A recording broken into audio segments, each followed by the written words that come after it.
can't take it anymore. We narrowly just got a win, but I know that it could have been a draw. My team, Man U, they only scored 2. Like it's not funny anymore. Like how we gonna only score 2 when our ops concede 24? Like, oh Lord, I just can't take it anymore. We narrowly just got a win, but I know that it could have been a draw. My team, Man U, they only scored 2. Like it's not funny anymore. Like how we gonna only score 2 when our ops concede 24? Difference still sitting at -2. Players on the pitch like they ain't got a clue. Eric's been here for 17 months, but I still question what he's trying to do. I'm back in the 6 all day by himself. Please tell me what more can he do? In the midfield it's like 3v1. Don't be surprised when we get run through. Goal difference still sitting at -2. Players on the pitch like they ain't got a clue. Eric's been here for 17 months, but I still question what he's trying to do. Eric back in the 6 all day by himself. Please tell me what more can he do? In the midfield it's like 3v1. Don't be surprised when we get run through like woo. Yo, this is the OT99 Banter Room where opinions are shared and smoke gets served. It's your boy Fems and I'm back again with another show.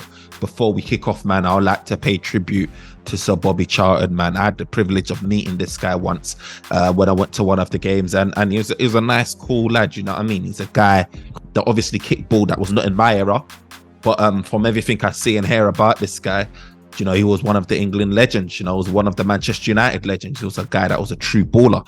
And I'm glad that he played for our club because he carried that heritage, was part of the heritage that Manchester United, you know, are benefiting of today. You know, we always used to see him as a dedicated supporter from being a legend at the games.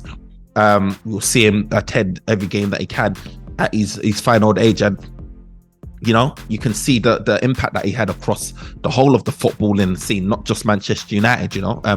Everyone's playing tribute to him, and everyone knows, you know, when you lose a legend like Sir Bobby Charlton, it sends ripples through the footballing game. So look, RIP to Sir Bobby Charlton, man, and his family, man. Hope they're doing well in this troubling time. But look, let's get on to the game. So Manchester United, we get the victory again. First time we've got back-to-back wins, I think it is this season in the Premier League. You know, we got that win against Sheffield United. And first of all, I would like to say it's a big win, you know, a massive win. Like Manchester United's in a place right now where I'm not surprised that we put out a poor performance like that. But the important thing is to get the W. To get back-to-back wins makes a big difference in the table, because you can see we're in free fall. And we are only a couple of points behind, you know, the leaders, you know, is it 5, 6 or whatever points behind the leaders. And we know how quickly the table can change, you know, you get a bit of momentum, things can change. But right about now, Manchester United are clutching, man. We're clutching, man. Yes, we got the victory, but it was a poor performance. We can all see, and we're all disappointed. We're looking at that game thinking, wow, look, this is Sheffield United, rock bottom of the league. Conceded 24 goals, can hardly score a goal, scored probably like 1 all season, and they managed to score a goal against us. You know, it just shows you how poor our overall team defense was, because I wouldn't say like our defenders had a poor game. Like, you know, Maguire for me was man of the match. Do you know what I mean? He had a really good game. He held it down, and it says a lot, you know. But you know, you're up against a team that are struggling to score in Sheffield United, and to be quite frankly, like Onana made some big saves. He made some crucial saves that kept us in the game. We could have easily have drawn that game. We could have even lost that game. Do you know what I mean? Onana had a better game against Sheffield United. I would say though, there were certain times where like he would parry the ball and it's a bit frantic and it's a bit scattered, you know. And maybe that's how he was performing in his previous team, but you know, Inter. But it just doesn't give me that comfortability, you know, when he makes those saves. It looks a bit dramatic. It looks a bit like haphazard scattergun, and it almost gives the opportunity for, you know, the opposition, if they're in the right place, to get a tap in with the way that he saves or way he parries away those shots from the opposition. So it's one to watch, but I mean, it's a positive at the end of the day, because he didn't really have any mistakes. He didn't make any mistakes, which is good. Even though, like I said, the parry could have been converted into a goal. So you have to just bear that in mind. But overall, he played all right, you know. But it's just a shame, you know, that Manchester United, you know, we go up. Scott McTominay, you know, saves the day. And that's funny because, you know, we're talking about Scott McTominay and Maguire again. Look, Maguire was man of the match. You know, Scott McTominay comes up clutch. Do you know what I mean? Gets the goal.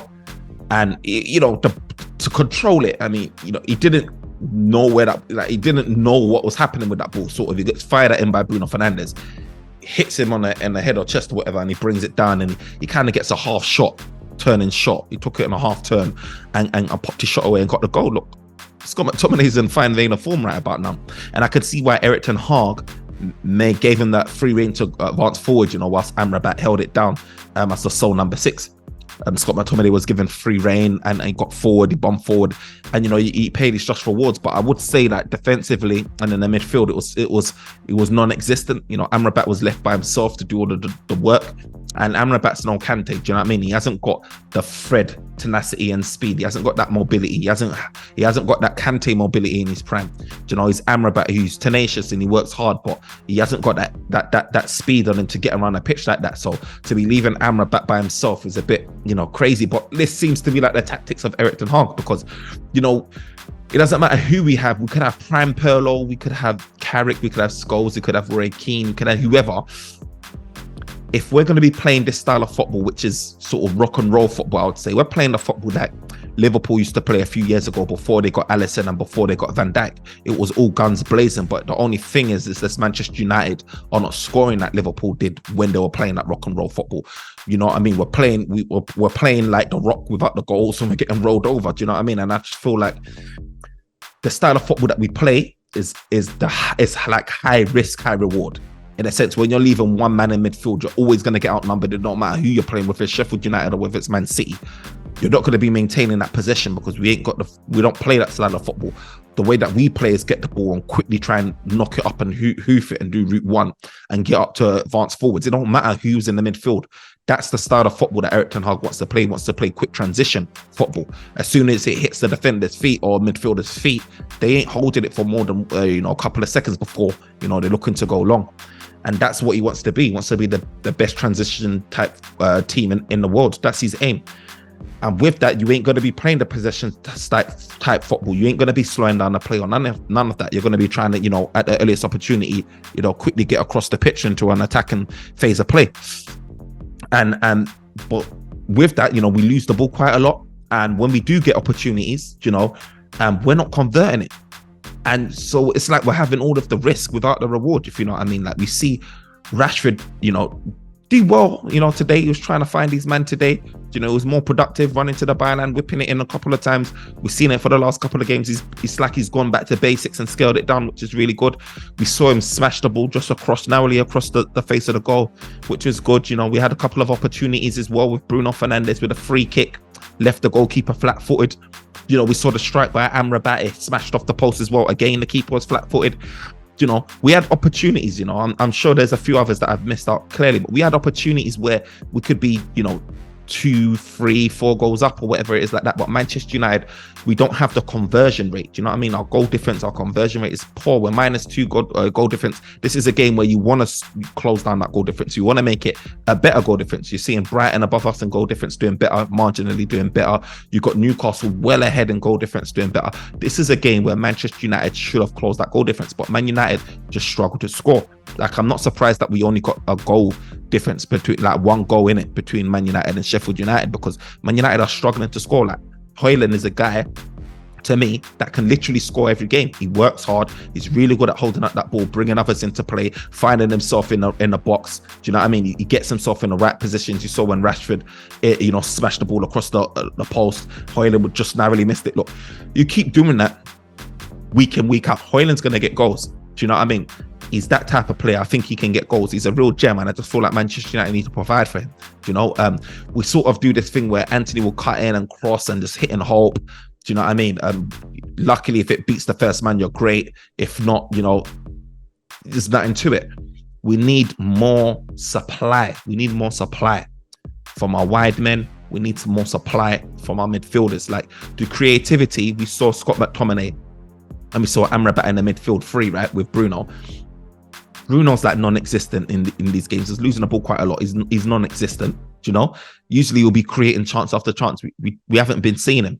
And with Scott McTominay and Amrabat, I like the way how, the manager, played Scott McTominay. He's in form and he got his goal today. So it was a correct decision at the end of the day.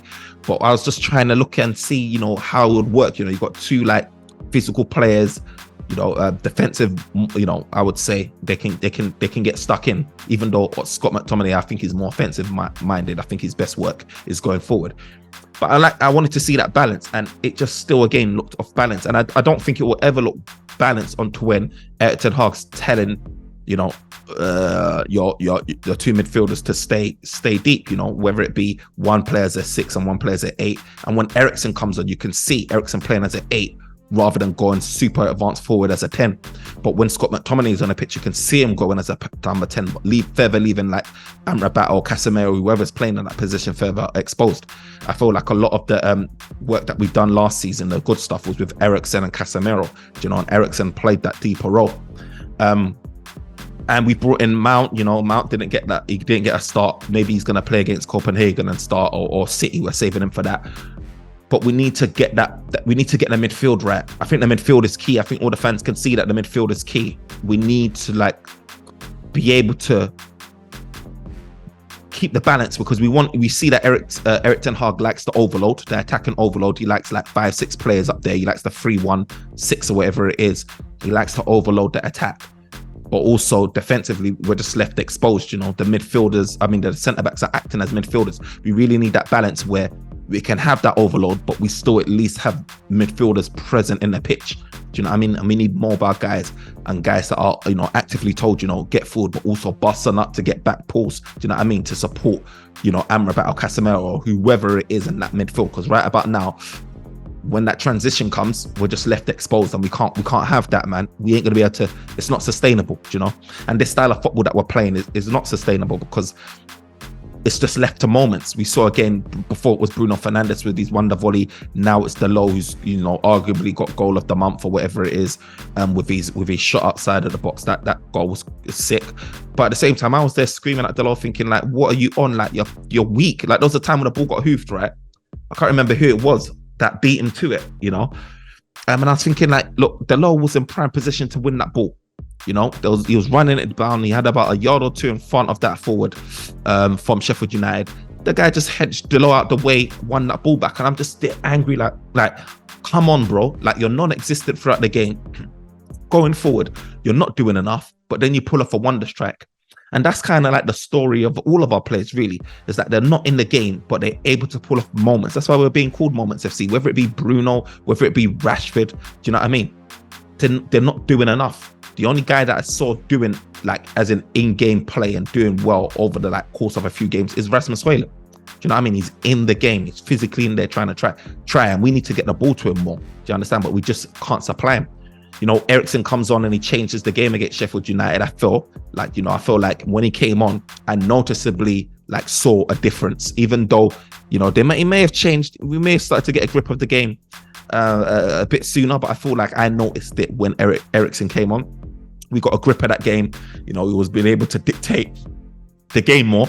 And I feel like that's where we've been most effective. So this transition football that we're playing versus when Eriksen comes on, it's I don't know.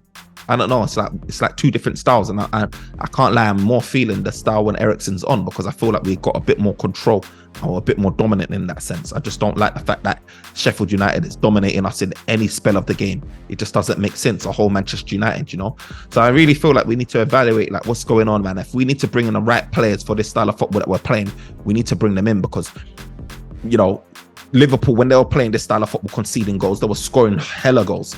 But Manchester United can't score hella goals. Do you know what I mean? And another thing as well, when we do score, right, we I don't know what the manager's saying to these players or what's going through. I don't know what's happening, because it just seems like we're our most vulnerable when we get a goal. Before, a few seasons ago, was it last season, when we started the game, in the first 10 minutes or so, we're vulnerable, we concede, teams press us, and then they get a goal.